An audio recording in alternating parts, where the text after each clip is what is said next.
Welcome to WinAir Video, your go-to source for exclusive aerial views and in-depth updates on Windsor and Essex County infrastructure.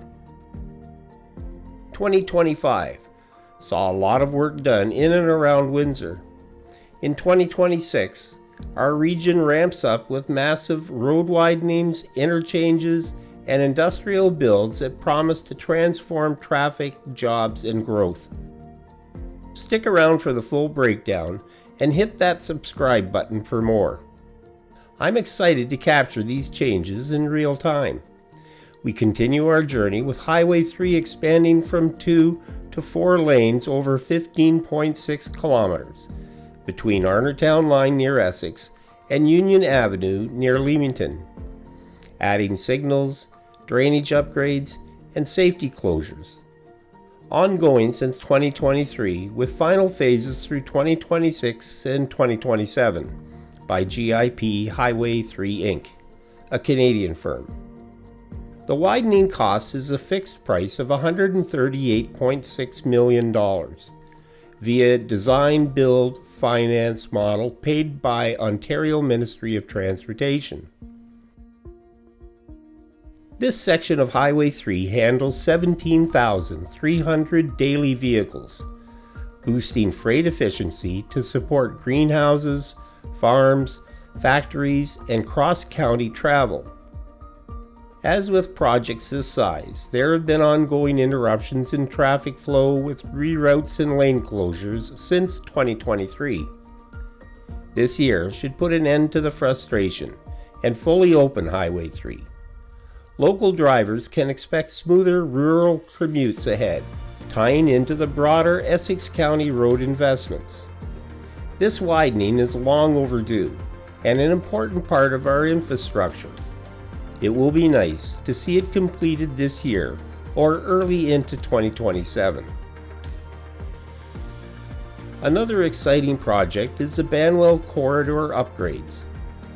We watched the Banwell roundabout, road widening and redirection from County Road 42 north to the Canadian Pacific rail crossing. The next phase includes a new overpass at EC Row Expressway and the widening of the road from Mulberry Drive to CP Rail. Construction started 2025 for completion by 2027. The City of Windsor awarded the $69.4 million tender as part of the $110.9 million total, with $68.8 million in provincial funding to GIP Paving Inc., a Canadian company owned locally with Dillon Consulting as engineer. It will be fun watching the progress over the next 2 years. The work focuses on earthworks, utilities, and interchange ramps to ease congestion near NextStar and the future hospital. There are no controversies, but budget overruns on Tecumseh water mains added $893,000 to the bill. Tecumseh taxpayers will pay for the $893,000 overrun through the town of Tecumseh's Water Facilities Reserve Fund, raised through local water rates and prior budgets. No provincial bailout for this overrun. However, government subsidies cover most costs via Ontario grants to enhance East Windsor's access to Highway 401. The Banwell Corridor upgrades are complemented by the multi-phase County Road 42 widening to 5 lanes from Manning Road or County Road 19 to Windsor city limits, adding roundabouts, bike lanes, sidewalks, and the County Road 43 diversion at the Banwell roundabout at 42, completed in 2024. Phases 3 and 4 were completed by late 2025. Full County Road project completion expected by 2029. Essex County awarded $22 million for key phases to green infrastructure partners, a total of $90 to $100 million funded by county budget and provincial grants. Phases include utility relocations in 2023 and the new roundabout opening October of 2025. Detours frustrated businesses and commuters during the construction period, but opened up on time and under budget. A feather in GIP's cap, I'd think. No big controversies followed the project, and it will support the new hospital and the NextStar EV Battery Plant. It will also support the expected growth in traffic flow for east to west traffic in the county.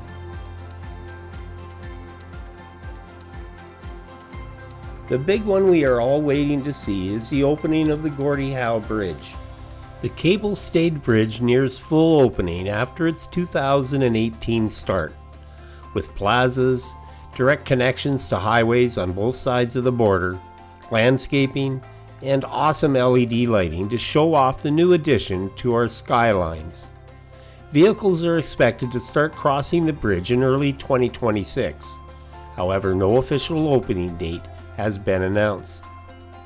The Windsor-Detroit Bridge Authority, a public Canadian-US entity, contracted Bridging North America to handle the work under the $6.4 billion private-public partner contract.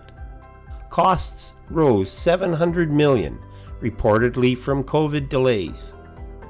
Canada paid up front for the construction and will be repaid by the Windsor-Detroit Bridge Authority tolls post-opening. No subsidies, but a long payback, and how long is anybody's guess. However, the Gordie Howe Bridge is expected to divert trucks from city streets, reduce pollution, and boost trade between Canada and the USA. It's a touchy subject between the two countries in the middle of a worldwide trade shuffle due to Trump's protectionism and Canada's failed attempt to secure a trade deal with the USA. The trade war will affect the opening when it happens. How much and for how long is yet to be seen. However, we are watching for the 2026 grand opening announcement and the toll announcements as well, amid the Ambassador Bridge rivalry. Winnair Video will be waiting to bring the opening date news to you as soon as it happens. Let's get to the NextStar Battery Gigafactory. But before we do, I'd like a moment to ask for your subscription. A large number of subscriptions is critical to Winnair Video's production of these informative videos. So if you haven't already, please subscribe to support this channel. I would greatly appreciate it. Thanks. Another major project in Windsor is the NextStar EV Battery Gigafactory, for and owned by Stellantis LG Energy, as it nears production ramp-up in 2026 amid site works. NextStar will employ 2,500 workers and bring spin-off businesses and employment to the Windsor Essex County area. NextStar became big news when President Biden's Inflation Reduction Act made Stellantis reconsider staying in Canada. They halted work on the project until they secured a $15 billion corporate welfare deal from Canada's Liberal government. $15 billion is a big subsidy. Canadians were shocked, and rightfully so, when Stellantis withdrew the Jeep build from Brampton and 3,000 Canadian jobs were lost to the USA. That one move alone wipes out the 2,500 jobs we paid $15 billion to Stellantis to protect. Apparently, Stellantis is looking to replace the lost Jeep production in Brampton, and I hope they do, but I won't be holding my breath. The story continues as the factory is nearing completion and ramps up to full production. Controversy continues to fall in the foreign-owned enterprise. Multiple lawsuits from unpaid subcontractors and exceptional payment disputes highlight Korea's partners' North American inexperience.